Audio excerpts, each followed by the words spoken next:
तपाई नयाँ हुनुहुन्छ भने सब्स्क्राइब बटनमा क्लिक गर्नुहोस् र सँगै आउने घण्टीलाई पनि थिच्नुहोस्।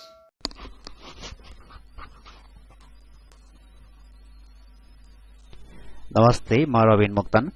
आजको यस श्रृंखलामा हामी Tally.ERP 9 मा कन्ट्रा भाउचरलाई कसरी प्रयोग गर्ने भनेर हेर्नेछौं। कन्ट्रा भाउचरबाट चाहिँ खास गरी हामी बैंकसँग रिलेटेड कामहरू गर्नेछौं। जस्तै हामीले बैंकमा क्याश डिपोजिट गर्दा अर्थात क्याश डिपोजिट इन्टु बैंक, बैंकमा क्याश डिपोजिट गर्दा, त्यस्तै गरी क्याश विथड्र फ्रम बैंकबाट पैसा चाहिँ निकाल्दाखेरि, त्यस्तै cash transfer from one bank to another bank, एउटा बैंकबाट अर्को बैंकमा चाहिँ क्याश ट्रान्सफर गर्दाखेरि आदि कन्डिसनमा चाहिँ हामी कन्ट्रा भाउचरको प्रयोग गर्ने गर्छौं अर्थात प्रयोग गर्न सक्छौं। This voucher is used to cash deposit into bank, cash withdraw from bank, and cash transfer from one bank to another bank. यसरी हामी कन्ट्रा भाउचरलाई प्रयोग गर्न सक्छौं। र खास गरी कन्ट्रा भाउचरलाई प्रयोग गर्नको लागि तपाईले सर्टकट की F4 थिच्न सक्नुहुन्छ। म फेरि F5 मा जान्छु, यता है पेमेन्टमा गएँ। अब म F4 मा अर्थात कन्ट्रामा जान चाहन्छु। F4 गर्ने यसरी तपाईले कन्ट्रा भाउचर निकाल्न सक्नुहुन्छ। त्यस्तै कन्ट्रा भाउचरको प्रयोग गर्नुभन्दा अगाडि एकचोटी मैले यहाँ स्केप गरे। थोरै हामी यहाँ चाहिँ हाम्रो ब्यालेन्स शीट हेरौं।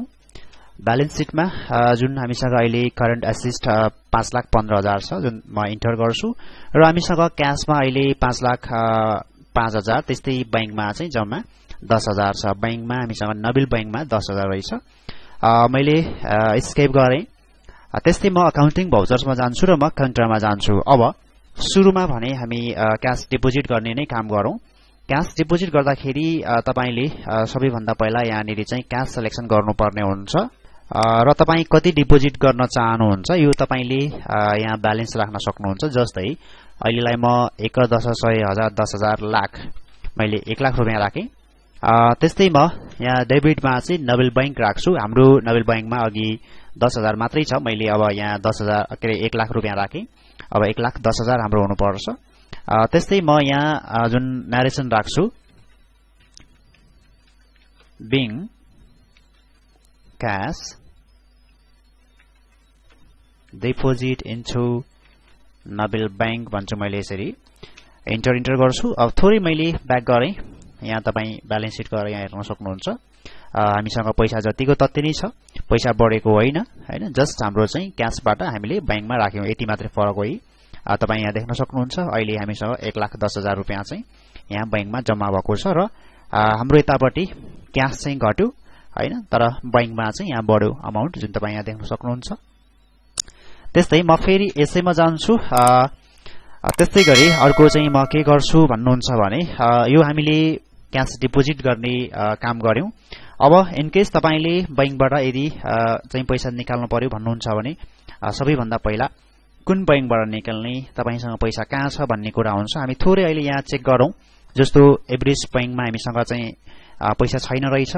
हामीसँग नबिल बैंकमा छ 1,10,000 छ। म चाहिँ अब 10,000 रुपैयाँ निकाल्न चाहन्छु।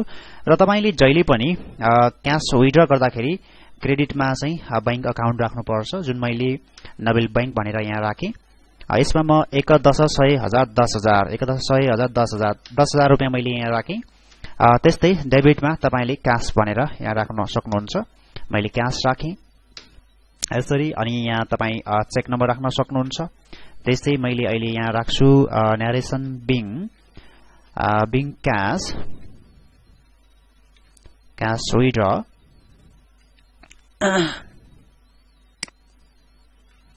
विथड्र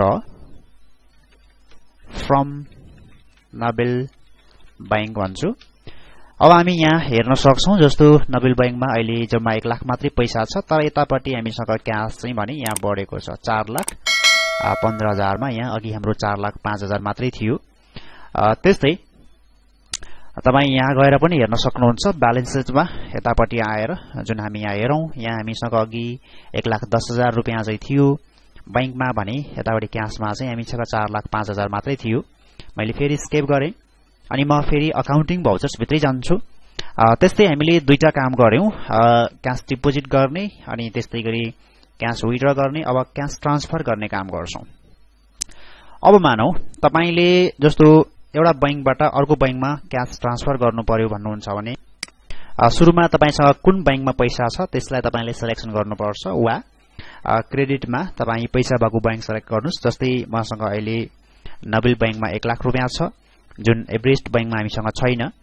त्यसैले मैले यहाँ नबिल बैंक सिलेक्सन गर्छु र म नबिल बैंकमा 50,000 एभरेस्ट बैंकमा चाहिँ 50,000 राख्न चाहन्छु।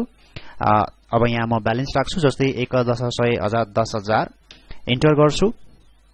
त्यस्तै गरी अब तपाई कुनमा हाल्नुहुन्छ एभरेस्ट बैंकमा डीआर एभरेस्ट बैंक इन्टर गर्छु। यहाँ तपाई चेक नम्बर राख्नु होला। त्यस्तै गरी म चाहिँ बिङ यहाँ न्यारेसन राख्छु। Cash transfer from Nabil bank into Everest bank यसरी मैले राखेँ। म इन्टर गर्दिन्छु।